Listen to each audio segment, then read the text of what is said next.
Hello and welcome to another update video about Ethereum. Also here, I covered a lot in the last video. Just want to give you a quick update. Situation hasn't really changed. Surely Ethereum could have bottomed here, but because the move down looks a bit unfinished, and I did explain that in the previous video, why that's the case. I need to see proof to the upside to believe that we have bottomed. Now I'm open to the idea. I'd be very happy if it has bottomed already, because it did go into our support area in the trend reversal area, reversed at the golden ratio. So it's not a surprise it did rally. It's just that the structure to the downside could have done with one more low really to look better. And also we only have 3 waves up so far. So I'd like to see 5 waves because the structure to the downside looks a bit unfinished, even though it turned around. But it would be great to see the 5 up and the 3 down, which follow, because what you need to see after something has bottomed, for example, here in a wave 2, I need to see 5 waves up. 1, 2, 3, 4, 5, and then I need to see 3 waves down, A, B, C. Yeah, and this would be a wave 1 to the upside, a wave 2 down, and then we could rally in a 3rd wave. It would be good for many of the altcoins if Bitcoin and Ethereum have bottomed already. Yeah, because then we can get that expected 3rd wave rally over the next few weeks. What I would like to do in this video is really just focus on the short term. I did cover the long term in the last video. Here in this short term, we just wanted to look at the sub-wave structure. This looks a bit more straightforward than Bitcoin's. As you can see, at the moment we have only 3 waves up, so I can count that as a B wave. Even with 5 waves up, I can count it as a B wave because the entire structure of this B wave would be an A, B, C. So the C wave of B actually would have 5 waves. That's why it's so important to see not only 5 waves up to confirm a low has been made, but also the 3 waves down. Right, but yeah, as you can see, we might just be forming the 4th wave. What I wanted to do in this video to give you an idea how low can it actually go to give us still a reliable 5th wave.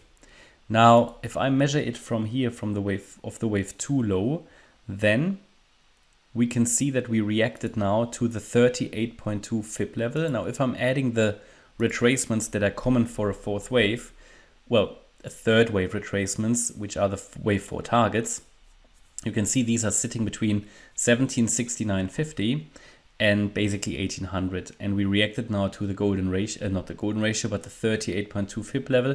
That's the ideal target for a 4th wave normally. So as long as we're holding above the 50% level, because that's sort of the last level that is normally relevant for a 4th wave, as long as that's the case, everything is fine and we can get that 5th wave. It looks a bit like a sharp correction. That's no surprise because the wave 2 down here is a flat. I count that as a flat correction. So if the wave 2 is a flat, the wave 4 is normally a zigzag, which is called a sharp correction. Why is wave 2 a flat? Well, if you zoom in a little bit and I go to the 30-minute chart, we see it a bit better. See, I can count the move up of the, it actually needs to sit here, of the Monday low as a wave 1, and then coming down in an A wave, up in a B wave, and the C wave here where the wave 2 is sitting, that's a sideways correction. And that is usually indicating that wave 4 should be a sharp correction, which it is, right? Which doesn't mean it necessarily needs to retrace a lot, but it means the shape of the correction is sharp, and it is what it is. You know, we see that here. If we turn around here, then what would be the target for the 5th wave? Now again, very important, I haven't got a confirmed bottom in place. It could have bottomed here. But what I wanted to give you is just an idea where the wave 5 could go. So targets here are 1827, but that would be quite a shallow wave 5 or a weak one. Yeah, more likely would be the 61.8 extension at 1854, or if it goes really wild, it could reach the $1900 level. These are sort of the next fib extensions that are relevant. If we bottom here, so far, yeah, there is a bit of a reversal signal, but nothing strong yet.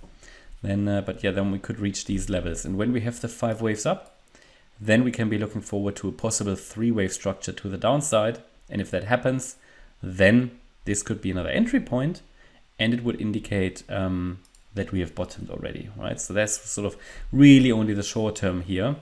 Important resistances are 1826 and 1859, together with these targets that I just mentioned to you for that fifth wave. And if we can really rally in the larger third wave, then we talk about, way above $2,000 plus in the coming weeks. Condition here is that overall the 1472 level is holding. Okay, that's my update about Ethereum. I hope you liked the update. If you did, please hit the like button, leave a comment and subscribe. And if you really like the content, then please check out the channel membership. Thanks a lot for watching. Bye bye.